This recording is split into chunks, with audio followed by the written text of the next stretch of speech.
One of the things that's worked really well for Spurs this season, one of the reasons they've scored, I think, in 36 or 37 consecutive games, one of the reasons Ange Postecoglou was flowing is because of this number 8/inverted fullback dynamic at Spurs that is creating space. And I've done videos on Porro and Doggy and how good they've been. I've done videos on James Maddison because they are names that everyone's been praising. But there's been one guy that's been so key to the way that Ange wants to play, Tottenham's run when they went top of the league at the beginning of the season, and that is Sarr. And listen, I'm not going to lie to you.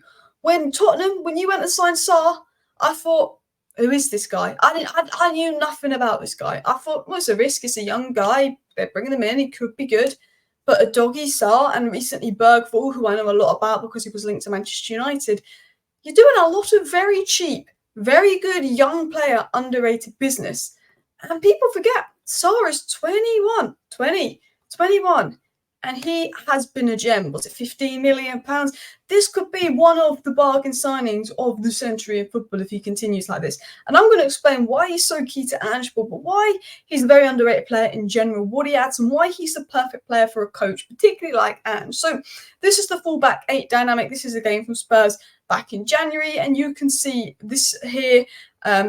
A doggy gets the ball here, and this is just an example of the fullback 8 dynamic I want to talk about. A doggy gets the ball here, Maddison's going out wide, he's making a run, a doggy plays the ball in, Maddison gets the ball in the space in behind, Maddison then cuts into the half space, plays it into a doggy, bosh, a doggy scores. And that's sort of been Spurs' biggest strength this season, the fullbacks and the number 8 utilising space in the half space, sort of overlapping, unpredictable movement, scoring goals. Breaking this down, the movement of the fullbacks and the 8s going into the half space has been unpredictable, which means the opponents, it's very difficult for them to sort of track. So there's players at Spurs being left in space, whether that's a doggy, whether that's Porro, whether that's Maddison, whether that's Sarr, they're being left in space because their movement is so unpredictable and difficult to mark, and they're moving so quick, and the fullbacks and the number 8s have been working so well together, and their movements have allowed each other to push higher and higher up the pitch, and that has allowed for spare man runs into the box, which has caused a lot of Spurs goals. Spurs have scored a lot of goals this season from cutbacks, spare man running into the box,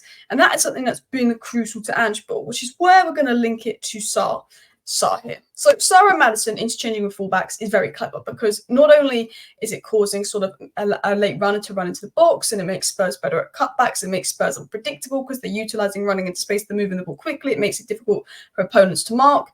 But it also allows Spurs to evade the press with ease because they can drop deeper and they can play out the first, second phase and into the third phase and move the ball quickly, fast. And that means that Spurs can sort of play out from the press because players like Sarr and Maddison and Porro and even a doggy all have elements of technical security where they're good at keeping the ball, they're good in possession, they're good at passing the ball and keeping the ball and evading the press as well. Now, particularly in the early season, we saw these unpredictable fast movements. We saw these vertical rotations between Sarr and Porro and a doggy and Maddison. And that really allowed Spurs to play out the first and second phase of the pitch, move the ball up the pitch, and in the latter areas create and made them lethal from cutbacks. And one of the reasons Maddison was player of the season, one player of the month, like the first 2 months of the season, was because of this. And because Maddison's had all this hype, and Basuma's had a bit of hype, and then Van de Ven's had this hype, and Vicario's had this hype, and Son is Son, Sarr has kind of gone under the radar, but Sarr has been like this key element to Spurs. He's key for Spurs going top of the league. His return, versus Villa showed his importance. And one thing I want to talk about Sarr is his movement, which is something that maybe why he's underrated, because off the ball work doesn't get noticed as much as on the ball work. Maddison can do these crazy things on the ball, and that is why I think he's the standout guy. But Sarr is doing this movement off the ball where he's indirectly creating goals, if you get what I'm saying. And we saw versus Villa play a high line. And if you've got a clever player that knows how to run and exploit that space behind Villa's high line, you will get at Villa. And that is what Sarr did to create the first goal. Because once Tottenham went 1-0 up, the game went into their hands because Villa had to sort of attack Spurs a bit, leave space in behind because Spurs were set up to be direct with the pace of Brennan Johnson. And he had a very good game.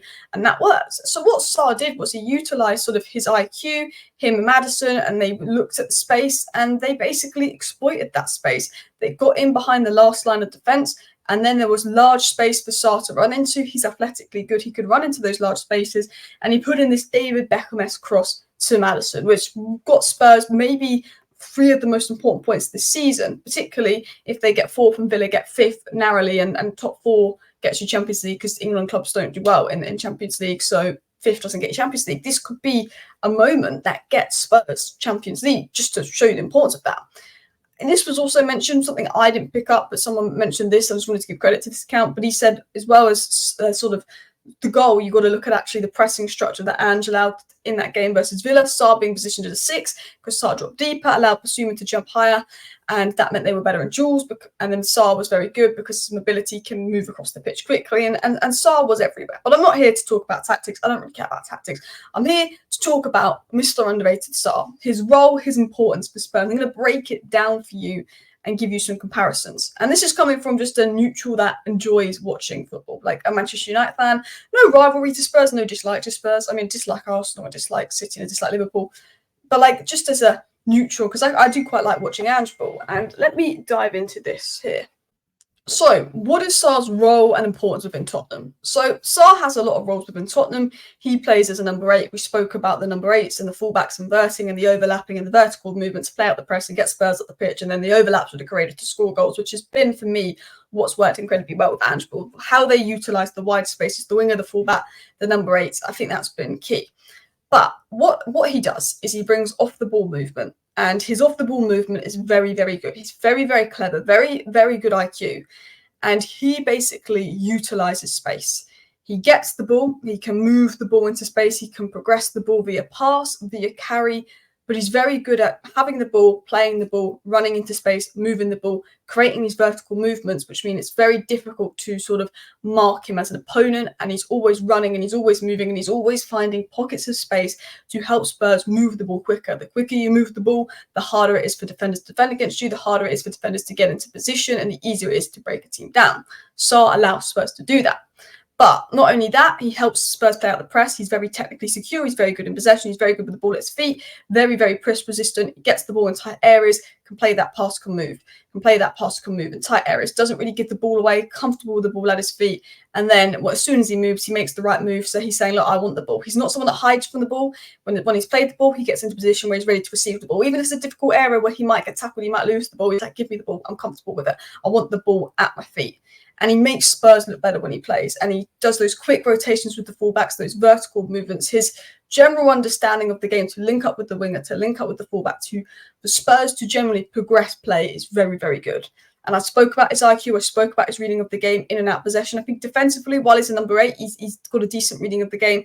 He covers lots of ground. He can win the ball back. He's a decent duel winner, and he can get the ball and intercept the ball in key areas and play the ball forward, which means that Spurs can win the ball back and then start a transition opportunity through Sarr. But he's immense because not only is he good in possession and playing the ball when he's good at finding spaces out of possession, which makes Spurs really difficult to mark and make them better attacking wise, but he covers a lot of ground. The ground he eats up, the ground he covers, the legs, the amount he runs is immense. And that is so, so important, particularly in the way that footballers move in the Premier League. Is becoming a more expansive league. More and more teams want to play expansive football. So you need players that can cover mass amounts of ground and play at a high intensity. These are the sort out players. And Sarr does that. And he can cover mass amounts of ground, which makes it easier for his teammates because he's there covering the ground, doing the hard work. Off the ball, he's good at, winning duels and winning the ball back and covering the ground and picking up the ball and playing the ball forward and recycling movement for Spurs. And what you get with a player like Sarr is technical security in possession because he keeps the ball well. He's press resistant. He can play the line breaking passes. He can play those quick 1-2s to sort of progress the ball up, carry the ball. He's very, very good in his movement. He's very, very good in his play. He's got the technical security in possession, can keep the ball, can play the ball, can move the ball. He's very, very good in possession. And we saw with that Beckham-esque cross, he can create things and break the lines, and he makes Spurs he brings that balance, but he's also very good off the ball, not just his intelligence with the runs he made in behind the Villa line and finding space, but as I said, his engine out of possession, the fact that he's everywhere, the fact that he doesn't stop running means defensively he puts in a shift. He's not a defensive-minded midfielder, but because he covers so much ground defensively, he really helps out. And having the engine and ability to cover ground and find spaces makes the team better and brings that midfield balance. And things that I noticed with Sarr is his technique, his technical ability, moving the ball quickly with both feet, can go inside, can go outside, move the ball, can go sort of into the half space and utilize the space there, can do overlapping runs with the fullback, and it makes Spurs unpredictable. And, Spurs were first in the league when they had Sarr, Basuma, Maddison fit, and then Maddison got injured, then there was AFCON. And I think that Bentancur's a really good player, but Sarr just brings this something with his energy off the ball, his movement, that makes the balance of the midfield better and Tottenham and play better, but also his energy and ball recoveries are really important for the way Ange wants to play. As I said, Ange wants to play this expansive football. Having someone with so much energy to recover the ball, then play the ball quickly and run into those spaces and overload is what Ange wants. And, you know, when you look at Sarr, he looks like that Brighton player that they put 100 million price tag on that Chelsea would be wanting to buy. He's looking like that. He's looking like a Brighton player. That's how I would describe him. Young, you know, from kind of unknown, looks like a player Brighton would sign, and he's really good at Spurs, and someone like Chelsea would spend 100 million on him, and he costs, what, 15 million? That's how I describe him. And I think why he's so sought after in the Premier League is he's a top athlete. He's got very good attacking movement. He can break up play. He's a top athlete, and that is what Ange wants. Any attacking modern coach wants a player that's athletically good, mentally good, can cover ground, that can press, that works hard, that has good IQ for those attacking movements and the ability to break up play. That is what you want in your number 8. And if you look at Sarr here and you compare him to Caicedo and you compare him to McTominay, just giving a bit of indications here, you know, Moises Caicedo will be higher than him in duels and defensive actions because he plays a more defensive position. McTominay is higher than him in defensive actions because Man United have a lot of defending to do. But if you look at forward passes, key passes, progressive passes, carrying all at forward pass percentage, he ranks a lot higher than McTominay, who's in a more attacking 8 role than Sarr, and then Caicedo that's been in a more defensive 8 role than Sarr. But you can see in general Sarr has a lot of balance, but I don't really look too much at statistics. And if you look at his FBrest statistics here, you can see in terms of his attacking contributions, assists, in terms of his ability on the ball, his ability to break lines, break play, create. He's one of the best sort of midfielders in terms of carries, in terms of passes, moving the ball up the pitch. Very high in progressive percentiles, very high in touches, very high in assists. He's a very, very good creative midfielder. And I think that he has been so key to Spurs, not just because of, you know, the whole way Ange plays with the fullbacks and midfielders, but I think his all-round play makes Spurs better because he's good on and off the ball. And to finish off, I wanted to get into this quote from Ange Postecoglou because it's hard to believe that this kid Sarr is, 21 years of age. He's one of the youngest players in the Premier League. He's only going to get better. He's only going to be developed into a better player. And Ange said this: he always gives everything. For a young man, he's very mature, and the beauty of the guy like that, we have a few in our team. They've got such a high ceiling. In fact, they've probably got no ceiling to the kind of footballers they can be. He's saying that this guy could go to the top because he's got the ability, technically wise, he's got the ability off the ball, he's got the athleticism to cover ground, to be a top player and play in the Premier League. He's got the athletic traits to play in the Premier League. He's got the technical qualities to play good football, but he's young and he's mature and his head's in the right place so he can get to the top, because it's about attitude, it's about athleticism, and it's about skill. And Sarr ticks those 3 boxes, and I think Ange was accurate with that. So today's video was my analysis on Sarr, a player that's not been getting too much credit at the moment, but probably has been Spurs' best or most underrated player. I think Mickey van der Ven, when fit, has been Spurs' best player this season. I think Mera's been great, Son's been great. But Sarr has definitely gone in that underrated category. Porro's also been fantastic as well. I think they've had a lot of players that have been fantastic. Vicario as well, and we know that. But Sarr is one that's not being spoke about. Smash a like, smash a subscribe. Thank you for watching.